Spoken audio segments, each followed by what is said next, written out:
What's a subtle sign of low intelligence? Story 1. Absolutely no curiosity about anything. Story 2. Believing anything they read on social media. Story 3.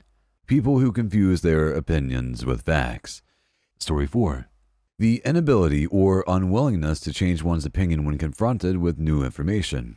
If a person just digs their heels in, no matter how much they're proven wrong on a given topic, they're an idiot. I think it is also pride. Some people just hate being wrong and admitting to it, even if they know they are. Story 5. Not capable of understanding a nuanced point. Story 6. Lack of curiosity.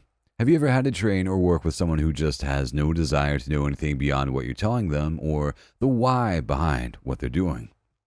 Every instruction needs to be laid out in painstaking detail.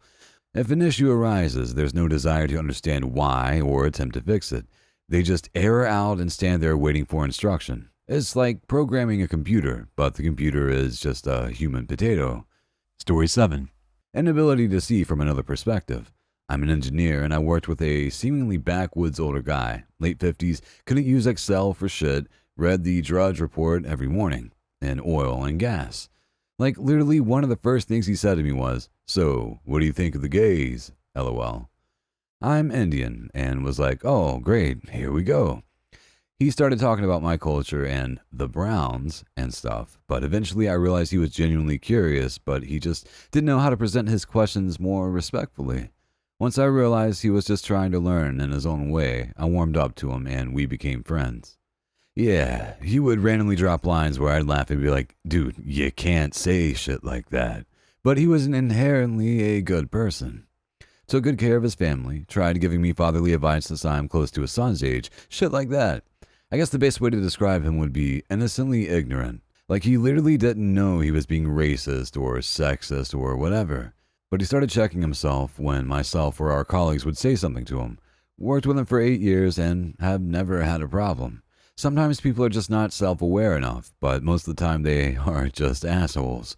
You can either be open enough to listen to their side or just ignore them. Story 8. I think people are confusing signs of low intelligence with signs of being an asshole. Sometimes people are assholes simply because they cannot logic their way out of it. Story 9. Not understanding hypothetical questions. But like, what if? Dude, that's literally never gonna happen. No, man, it's hypothetical. Bro, who uses the word hypothetical, you fucking geek? I was telling a coworker about a book I was reading and explained that it took place 500 years in the future. She got really annoyed and said, how can you have a story from a time that hasn't happened yet?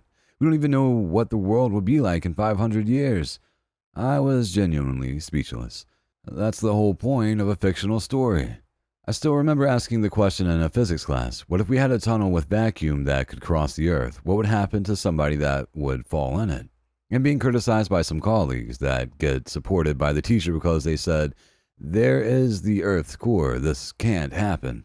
All I wanted to know is how gravity and speed would interact, but seems that to some people, it's impossible to focus on the hypothesis and the question. Story 10. Thinking people speaking a second language and perfectly means the person is stupid. If I ever get frustrated trying to understand someone speaking broken English, I just remember that they're doing a better job at speaking English than I would be at speaking their native language. I worked in a PT clinic where one of the therapists was taking on Spanish-speaking patients so he could improve his Spanish.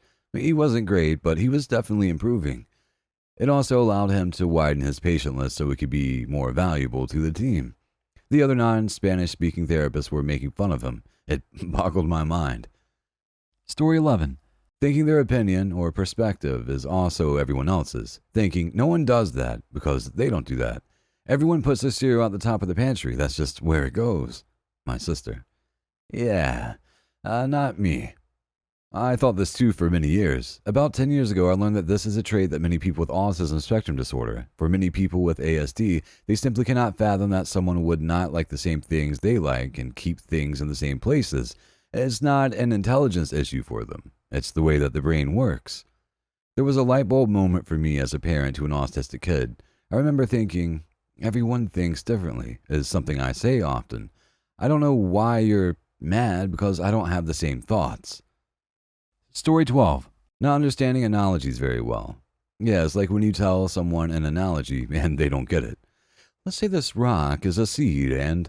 But it's a rock. I know it's a rock. Listen, this seed, it's small at first, but eventually it will grow into a big tree, way larger than all of us one day. But it's a rock. I know it's a rock. Story 13. They have a conspicuously small spread of skills for such a high-level wizard. All I need is fireball. If someone disagrees, fireball. If someone agrees, fireball. If someone is ambivalent, fireball. You would not believe it, but spell slots open at the end of the day, fireball. Story 14. Mocking or making fun of people who want to learn or get higher education. To piggyback on this, people who mock others who are intelligent but weren't able to get higher education, assuming that they can't be intelligent unless they follow the traditional education path. Story 15. I've noticed that the dumber someone is, the dumber they assume everyone else is. Smarter people will often try to see the other side of an argument, assuming there's nothing else at play, like low self-esteem. People with lower intelligence often assume that people who disagree with them are simply dumb because they imagine their arguments to be dumb.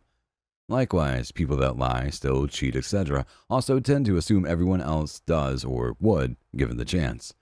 Got in an argument on Reddit where they told me there was no way either of us would know something because we weren't scientists, and because of that, we can't make any claims. When I corrected them that I actually was a published scientist that has taught for over a decade, they blocked me. Edit. Since this has blown up, I just wanted to add that I think scientific ignorance is the greatest threat to humanity, and I'm open to any solutions. I dedicated a large part of my life to educating thousands of students, but I can't help feeling the problem is getting worse. Story 16. Uses only empty buzzwords in the conversation. I got a coworker who only communicates in phrases like situational awareness and following breadcrumbs, and asks for a meeting to amplify our synergy. This person was promoted beyond their level of competence and has no idea how to do the job. I do love the term situational awareness, though. Some people truly lack it. The term was thrown around a lot in my military days. Story 17. Judging an idea or concept based purely on some people who follow it, and not the concept itself. For example, believing veganism as a concept is bad just because you had a bad experience with a vegan. It's subtle because people do this all the time with everything, making arguments that mislead others by only showing the bad apples to support an illusion that the thing as a whole is also bad. Story 18. Getting sucked into the easy and fast money scheme du jour. MLMs, NFTs, pyramid schemes, investments, you name it. I think it's worth mentioning that a lot of this stuff preys on vulnerable groups of people. For example, with regards to MLMs, they largely target young mothers from conservative cultures with no tertiary education who have been disconnected from the labor force for a long time. MLMs market themselves as a way for such people who often feel alienated from the professional workforce to be employed outside the domestic realm and to work with people like them. IMO joining an MLM is a very emotional decision rather than a logical one, which is why it can seem stupid when you don't resonate with those emotional needs because on paper it just looks like a bad deal. Story 19. Using too many words to explain a very simple concept or story. Dumbing it down actually requires some hardcore brain power at times. Read Thing Explainer by Randall Munroe. You can see how hard it was to describe the operation of a Saturn V rocket using only the 1,000 most common English words. Edit corrected Randall's last name. Edit 2 corrected it again because I'm a dumbass. Story 20.